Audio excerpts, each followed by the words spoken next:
बिस्मिल्लाहिर्रहमानिर्रहीम।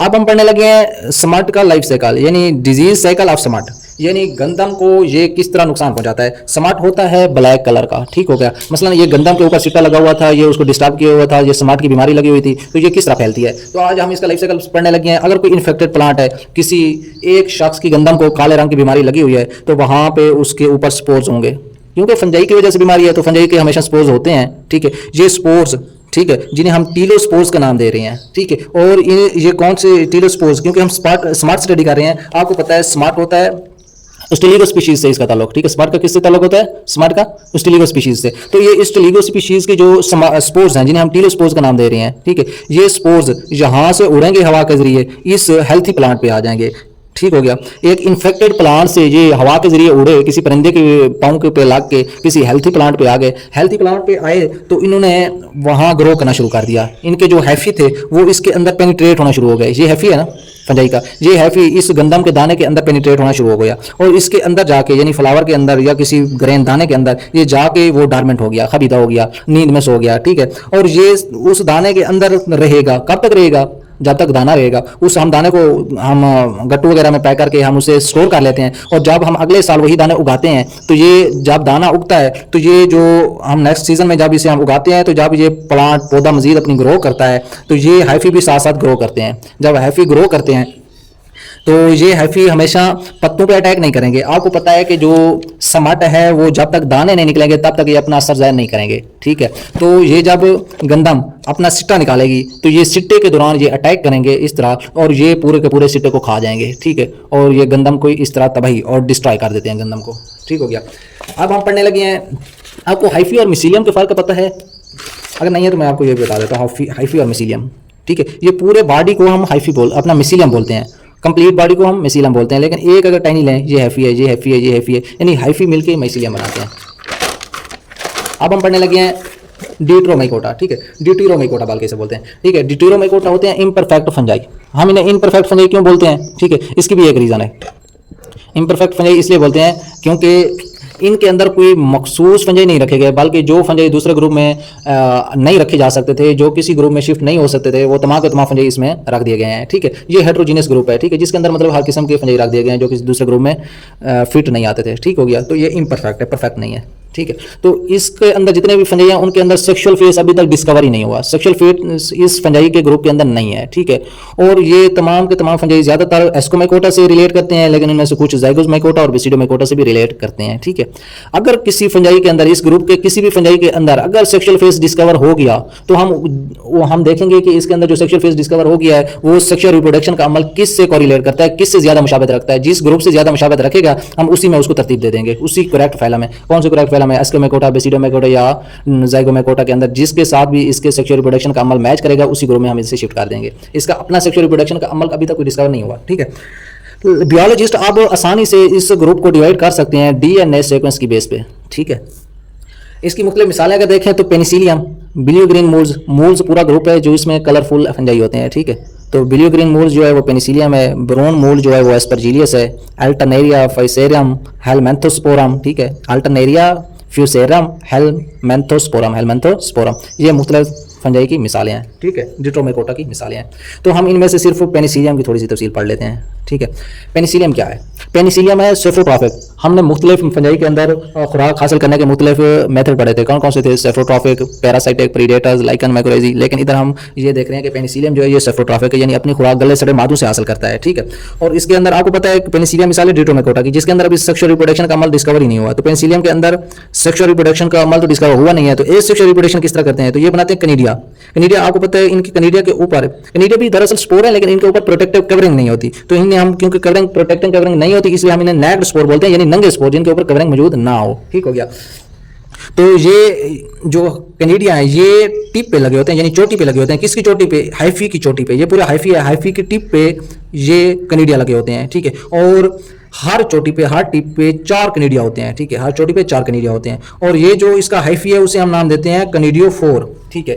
पेनिसिलियम का जो हाइफी है उसका मखसूस नाम है कनीडियोफोर्स, ठीक है। और इसके जो हाइफी हैं वो ब्रांच होते हैं, यानी कनीडियोफोर्स क्या है? ब्रांच हैं। ये हाइफी इधर से आया, एक ब्रांच इधर, एक ब्रांच इधर, फिर ये 2 ब्रांचेस में डिवाइड होगी, इसके कनीडियोफोर्स ब्रांच होते हैं, ठीक है। और इसके हाइफी देखे जाएँ तो इनके अंदर क्रॉस वाल्स आपको नजर आ रही हैं, ठीक है, ये स्ट्रेट हाइफी है, ठीक हो गया। अब हम पढ़ने लगे लैंड अडाप्टेशन क्या है, ठीक है। यानी ये जमीन पे कौन सी इनके अंदर ऐसी खसूसियातें हैं जो इनको जमीन के ऊपर रहने के काबिल बनाती हैं। तो ये लैंड अडेप्टेशन हम देखते हैं कि इनके जो हाइफी हैं वो तेजी से ग्रो करते हैं, तेजी से फैलते हैं। Extensive system of fast growing hyphae ये इन्हें काबिल बनाता है कि ये जमीन पर रह सकें, ठीक है। इसके हाइफी तेजी तेजी से बढ़ते हैं, इसलिए ये जमीन पर रह सकते हैं। और इसके अंदर जो साइटोप्लाज्मिक फ्लो है, चाहे कॉइनोसाइटिक हाइफी हो, सेप्टेट हाइफी हो या एसेप्टेट हाइफी हो, दोनों के अंदर आपको पता है साइटोप्लाज्मिक फ्लो कर सकता है और वो खुराक को उठा के एक सेल से दूसरी जगह आसानी से ले जा सकता है। इसके साइटोप्लाज्मिक फ्लो की वजह से ये जमीन पर आसानी से रह सकते हैं। और इनके अंदर जो काइटन होती है, आपको पता है कि फंजाई की सलवाल काइटन की बनी होती है, पौधों की सलवाल सेलुलोज और लिग्नन की बनी होती है। लेकिन पौधों की सलवाल जो सेलुलोज और लिग्नन है वो इतना रेजिस्टेंस नहीं है, वो इतना ताकतवर नहीं है जितना काइटन है। जो इसके अंदर काइटन है वो मोर रेजिस्टिव होती है और ये फंजाई सेलुलोज और लिग्नन को तोड़ सकते हैं। यानी पौधे के अंदर, पौधे की सलवाल के अंदर जो सेलुलोज और लिग्नन पाए जाते हैं उसको तोड़ सकते हैं। मतलब अगर कहीं पौधा पड़ा है तो ये फंजाई उसके ऊपर उग कर उसे गाल सार सकते हैं, क्योंकि उसकी अपना सलवाल को तोड़ सकते हैं तो उस पौधे से मुख्तलिफ न्यूट्रिएंट हासिल कर सकते हैं उसको डाइजेस्ट करके। तो जो इसके अंदर हाइफी होते हैं वो मखसूस मॉडिफाइड होते हैं, ठीक है। जैसे सेफ्रोब्स के अंदर जो हाइफी हैं उनको हम राइजाइट का नाम, जो हाइफी हैं अपना मॉडिफाइड हाइफी, सफ्रोब्स के अंदर आपने हाइफी पढ़ा था वो हाइफी मखसूस राइजाइट्स हैं। पैरासाइटिक फंजाई के अंदर हाइफी जो है वो हिस्टोरिया हैं। पेनिसिलियम के अंदर जो हाइफी हैं उनको हम कनेडियोफोर्स का नाम दिया। ये मुख्तलिफ तरह से हाइफी मॉडिफाई होती हैं और इनको जिंदगी गुजारने के काबिल बनाते हैं, ठीक है। और इनकी सबसे मजे वाली बात है इनके अंदर फ्लैजेला मौजूद नहीं होते, यानी ये एक जगह से दूसरी जगह हरकत नहीं कर सकते। इसके स्पोर्स भी नॉन मोटाइल होते हैं, एक जगह से दूसरी जगह नहीं जा सकते। और ये बहुत खुश्की वाले माहौल को बर्दाश्त कर सकते हैं और ये -5 डिग्री टेम्परेचर से लेकर 50 डिग्री टेम्परेचर तक बर्दाश्त कर सकते हैं। अगर ज़्यादा से ज़्यादा गर्मी 50 डिग्री तक भी चली जाए तो ये फंजाई बर्दाश्त कर सकते हैं। और चाहे फ्रीजिंग पॉइंट होता है 0 डिग्री, 0 डिग्री पे पानी जम जाता है, लेकिन ये 0 डिग्री से भी कम टेम्परेचर यानी -5 डिग्री पे भी ये रह सकते हैं। अगर एक सवाल आ जाता है कि why moulds can grow on fruits kept in refrigerator, एक फ्रीजर के अंदर मुख्तलिफ फ्रूट्स पड़े हैं तो ये फ्रिज के अंदर पड़े हुए फ्रूट्स पे कैसे हो सकता है। हालांकि फ्रिज के अंदर हर चीज़ मर जाती है क्योंकि फ्रिज के अंदर टेम्परेचर लो होता है, कोई चीज़ जिंदा नहीं रह सकती। तो आप बता सकते हैं कि ये टेम्परेचर की काफ़ी सारी रेंज को बर्दाश्त कर सकते हैं। फ्रिज के अंदर तो 0 डिग्री सेंटीग्रेड टेम्परेचर होता है, लेकिन ये तो -5 डिग्री टेम्परेचर भी अपना बर्दाश्त कर सकते हैं। इसके लिए फ्रिज के अंदर अगर फ्रूट पड़े हैं तो ये उन पर भी फंजाई उग सकते हैं, ठीक हो गया। इसलिए आज के बाद फ्रिज से जो भी चीज़ उठानी है, चोरी या माँ के सामने जो भी चीज़ उठानी है उसे धोकर खाना है, ठीक है। जल्दी जल्दी नहीं खाना क्योंकि उसके ऊपर फंजाई उगे हुए होंगे और आगे हम जाके पढ़ेंगे फंजाई से मुख्तलिफ बीमारियां फैलती हैं, ठीक है। अब हम पढ़ने लगे इंपोर्टेंस। फंजाई की इंपोर्टेंस इकोलॉजिकल भी होती है, यानी माहौल के अंदर फंजाई किस तरह से अहमियत रखते हैं, और कमर्शियल यानी पैसे वगैरह यानी मुख्तलिफ तरह की इंडस्ट्रीज में इसका क्या किरदार है। तो अब हम पढ़ने लगे हैं इकोलॉजिकल इंपोर्टेंस, माहौल के अंदर ये कैसे अहम किरदार अदा करते हैं। आपको पता है फंजाई जो है ये डिकम्पोजर है, यानी हर गली सड़ी चीज़ को डिकम्पोज कर देते हैं। अगर फंजाई ना होते, कोई चीज़ गली सड़ी पड़ी होती तो हमारे माहौल में गली सड़ी चीज़ों के ढेर लग जाते, गंदगी के ढेर लग जाते, गंदगी तहलील ना होती। उसके अलावा आपको पता है कि जब कोई जानवर मर जाता है, ठीक है, जितने भी जानवर मरते हैं, पौधे जानवर जितने भी मरते हैं, उनके अंदर न्यूट्रिएंट्स होते हैं, मुख्तलिफ कार्बन होती है, नाइट्रोजन होती है, ऑक्सीजन होती है। लेकिन ऐसे ऐसे अगर जानवर मरते जाएं और उनके अंदर, मरने वाले जानवरों के अंदर कार्बन, नाइट्रोजन, ऑक्सीजन दोबारा रिसाइकल ना हो तो एक वक्त ऐसा आएगा जब जिंदगी सीज हो जाएगी, जिंदगी जम जाएगी, मजीद न्यूट्रिएंट ही नहीं होंगे जिंदगी को चलाने के लिए। लेकिन ये फंजाई क्या करते हैं, उस गले सड़े मटीरियल से इनऑर्गेनिक जो न्यूट्रिएंट मौजूद होते हैं, जो कार्बन नाइट्रोजन होते हैं, उसको तहलील करके उसको रिसाइकल करते हैं, ठीक है। इसका एक फायदा ये हो गया। दूसरा फायदा ये है कि ये दोस्ताना ताल्लुक बना के रहते हैं, सिम्बियोटिक। कौन सा दोस्ताना ताल्लुक है, माइकोराइजी भी होता है, लाइकेंस भी होता है। माइकोराइजी से माहौल को क्या फायदा पहुंचता है, ये तकरीबन 95% जो हमारे माहौल में पौधे हैं उनकी जड़ों के साथ ये फंजाई पाए जाते हैं। जड़ों में, पौधों की जड़ों में ये पाए जाते हैं। 95% पौधों की जड़ों में फंजाई होते हैं। ये फंजाई उसे मुख्तलिफ तरह के वाटर न्यूट्रिएंट्स इजाज करके देते हैं और पौधा उनको खुराक देता है, ठीक है। और दूसरा ये जो लाइकन्स हैं, लाइकन्स भी एक दोस्ताना ताल्लुक है। दोस्ताना ताल्लुक ये अपना फंजाई और एलजी के दरमियान होगा, माइकोराइजी दोस्ताना ताल्लुक फंजाई और पौधे के दरमियान होगा। तो ये जो लाइकन्स वाले फंजाई हैं ये रॉक्स पे यानी पथरीली जगह पे उगते हैं, चट्टानों पे उगते हैं, चट्टानों को ब्रेक कर देते हैं और जब चट्टानें ब्रेक हो जाती हैं तो उन पर नई जिंदगी वजूद में आ जाती है। कोई ना कोई जानदार पैदा हो जाते हैं, जिंदगियां बस जाती हैं, ठीक है, मुख्तलिफ मोहल्ला तमीर हो जाते हैं जब पथरीली ज़मीनें टूट जाती हैं। और इकोलॉजिकल इंपॉर्टेंस क्या है, ये बायो इंडिकेटर है, गुड बायो इंडिकेटर है। ये नहीं, ये हवा की क्वालिटी को अच्छा करते हैं, हवा की सफाई करते हैं। और एक और इसमें देखा गया बायो रेमिडेशन। बायो रेमिडेशन होता है कि जानदारों को इस्तेमाल करके माहौल की सफाई करना। तो बायो रेमिडेशन की तारीफ याद करनी है, removal the pollutants of environment by using the organism, यानी जानदारों को इस्तेमाल करके माहौल से पोल्यूटेंट को यानी आलूदगी को खत्म करना बायो रेमिडेशन कहलाता है। कैसे, मसलन किसी जगह पे तेल अपना उंडल गया, तेल उंडल गया, तो हम उस तेल को साफ करना चाहते हैं तो तेल इस तरह साफ नहीं होता। आप मखसूस फंजाई लेंगे, फंजाई उस तेल पे छोड़ देंगे और उस तेल को इस तरह साफ कर देंगे, उस जगह सफा कर देंगे। और इस तरह कोई जिस तरह बीमारियां होती हैं अपना गंदम पे, आपको पता है कि राष्ट्र स्मार्ट ये गंदम को रत्ती लग जाती है, तो ये कुछ ऐसे फंजाई भी बनाए गए हैं जो इन गंदम को नुकसान पहुंचाने वाले फंजाई को जाकर निगल लेते हैं। तो ये माहौल को साफ करते हैं, जानदारों का इस्तेमाल करके माहौल को साफ करना बायो रेमिडिएशन कहलाता है। ठीक है, अब हम पढ़ने लगे हैं गेन्स ड्यू टू फंजाई। ठीक है, यानी इकोनॉमिक इंपॉर्टेंस क्या है। ठीक है, हमें कौन से ये मुआशी तौर पे फायदा देते हैं। तो इकोनॉमिक इंपॉर्टेंस में हम देखेंगे gains due to fungi, fungi की वजह से हमें कौन कौन सा फायदा पहुंचता है। तो फंजाई, कुछ फंजाई खाने के काबिल होते हैं, एडिबल्स होते हैं, खाने के काबिल। ठीक है, खाने के काबिल कौन कौन से फंजाई हैं, ये फंजाई के नाम याद रखने हैं। मशरूम्स, सिरखुंबियाँ, तकरीबन 200 सिरखुंबियों की ऐसी स्पीशीज हैं जो खाने के काबिल हैं, जिन्हें हम एग्रीकास स्पीशीज बोलते हैं। ठीक है, मॉरल्स, जिसका साइंटिफिक नेम है मॉर्चीला एस्क्यूलेंटा, मॉर्चीला एस्क्यूलेंटा। ठीक है, ये मॉरल्स का नाम है। ठीक है, ये भी खाने के काबिल है। ट्रफल्स, जिसका साइंटिफिक नेम है ट्यूबर स्पीशीज, ये जमीन के अंदर उगती है, अंडर ग्राउंड। ठीक है, जिस तरह आलू जमीन के अंदर जड़ों में उगते हैं ना पौधों की, ये भी जमीन के अंदर ट्रफल्स उगते हैं, ये भी खाने के काबिल होते हैं। ये 3 फंजाई ऐसे हैं जो खाने के काबिल हैं। पॉइजनस मशरूम्स, जहरीले मशरूम्स भी होते हैं। ठीक है, जिन मशरूम्स को, जिन खुमियों को आप खाएंगे और आपकी डेथ हो सकती है, तो ऐसे भी मशरूम्स पाए जाते हैं। वो कौन से हैं, उन्हें हम टैड स्टूल्स बोलते हैं। ठीक है, एक फंजाई है एमानिटा। ठीक है, ये फंजाई है एमानिटा का दूसरा नाम है कैप एंगल या डेथ एंगल, यानी मौत वाला फरिश्ता। जब भी एमानिटा को खाएंगे आपकी डायरेक्ट डेथ हो जाएगी। ठीक है, इसलिए हम इसे जहरीले मशरूम बोलते हैं, पॉइजनस मशरूम्स। ठीक है, एक दूसरा फंजाई है जैक ओलेटर्न। ठीक है, इसका साइंटिफिक नेम है अम्फेलोटस ओलेरियस। ठीक है, इसकी आपको एक पहचान ये है कि ये जब अंधेरा हो जाता है उसमें चमकने लगता है। ठीक है, ये मशरूम्स भी जहरीला है।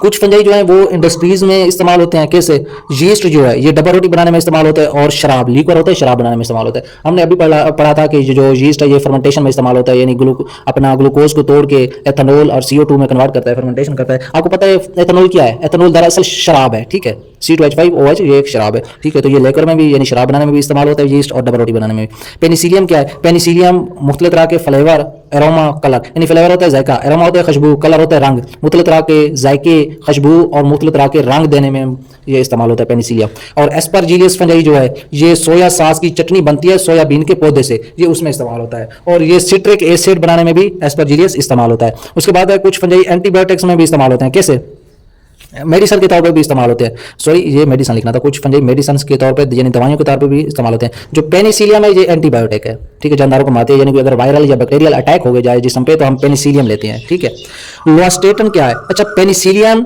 एंड पेनिसिलियम में फर्क पता होना चाहिए। ये LIN है, ये LIUM है। ठीक है, ये पेनिसिलियम है फंजाई का नाम। इस फंजाई से जो मेडिसिन हासिल होती है उसे हम पेनिसिलियम का नाम देते हैं। पेनिसिलियम दवाई है, पेनिसिलियम फंजाई है। ठीक है, और ये पेनिसिलियम जो मेडिसिन है ये एंटीबायोटिक के तौर पर इस्तेमाल होती है। लोस्टेटन, L से लोस्टेटन, और ये लोअरिंग करता है द ब्लड कोलेस्ट्रॉल। जब खून के अंदर कोलेस्ट्रॉल बढ़ जाता है तो हम लोस्टेटन देते हैं ताकि मरीज की ब्लड कोलेस्ट्रॉल का लेवल कम हो जाए। ठीक है, साइक्लोस्पोरिन क्या होता है, ये साइक्लोस्पोरिन जो एक मेडिसिन है ये ऑर्गन ट्रांसप्लांटेशन में इस्तेमाल होती है। ये तमाम दवाइयों के नाम है, पेनिसिलियम, लोस्टेटन, साइक्लोस्पोरिन, एर्गोटिन, ग्रेसोफुलविन। ठीक है, ये तमाम दवाइयों के नाम है जो फंजाई से हासिल होते हैं। साइक्लोस्पोरिन ऑर्गन ट्रांसप्लांट जब किया जा रहा होता है, जब एक बंदे से गुर्दा निकाल के किसी दूसरे बंदे को लगाया जा रहा होता है तो तब हम अपना साइक्लोस्पोरिन देते हैं। ये उस गुर्दे को जिस्म में लगाने में मदद देता है। एर्गोटिन क्या है, ये जब इंसान के सर के अंदर दर्द हो जाए, हेडेक यानी सर के दर्द के इलाज में इस्तेमाल होता है। ग्रेसोफुलविन क्या है, जब इंसान पे किसी जख्म पे कोई फंगल अटैक हो जाए तो उस फंजाई की ग्रोथ को रोकने के लिए, उसे इनहिबिट करने के लिए ग्रेसोफुलविन इस्तेमाल होते हैं। ये मतलब दवाइयों के नाम याद रखने हैं।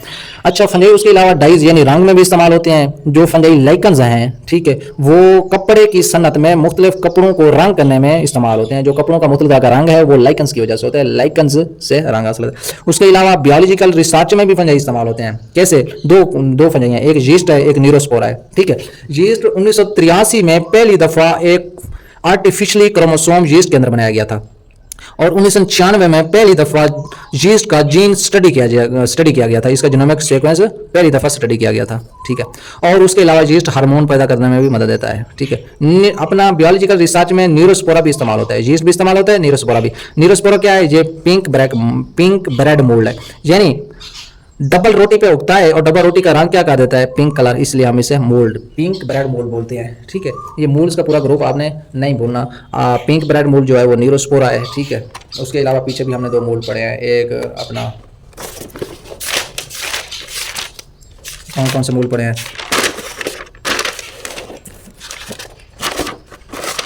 पेनिसिलियम जो बिलियो ग्रीन मोल्ड था, और एस्परजिलियस यानी जो ब्राउन मोल्ड था, और नीरोस्पोरा जो पिंक ब्रेड मोल्ड है।